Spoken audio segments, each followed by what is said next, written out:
एक असामान्य पति अपनी पत्नी की बेवफाई रोकने के लिए जब भी घर लौटता है तो जबरदस्ती उसकी शरीर की जांच करता है।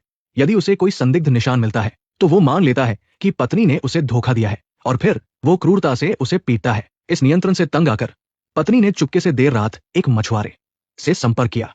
उसने अपने पति को मारने के लिए मछुआरे को $5 मिलियन देने की पेशकश की। उसकी योजना थी कि जब पति समुद्र में मछली पकड़ रहा होगा तब उसे मार दिया जाएगा। मछुआरा तुरंत सहमत हो गया, लेकिन उसने एक शर्त रखी, वो औरत उसके साथ एक रात बिताएगी। लाचार होकर औरत को यह समझौता मानना पड़ा। अगले दिन योजना को सुनिश्चित करने के लिए मछुआरा अपने साथ एक सहायक को भी लाया। दोनों नाव लेकर गहरे समुद्र में चले गए। इस बीच औरत का पति नाव पर आराम से शैंपेन पी रहा था और अश्लील बातें कर रहा था। पास खड़े सहायक को उसका यह व्यवहार पसंद नहीं आया, इसलिए उसने तुरंत एक बाल्टी जानवरों के अंदरूनी अंगों को समुद्र में फेंक दिया। अंदरूनी अंगों से निकली तेज खून की गंध ने तुरंत ही शार्क मछलियों के झुंड को आकर्षित कर लिया। तभी एक शार्क ने मछली पकड़ने के कांटे को तेजी से पकड़ लिया।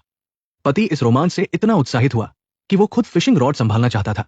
यहां तक कि उसने रॉड को अपने शरीर से बांध भी लिया।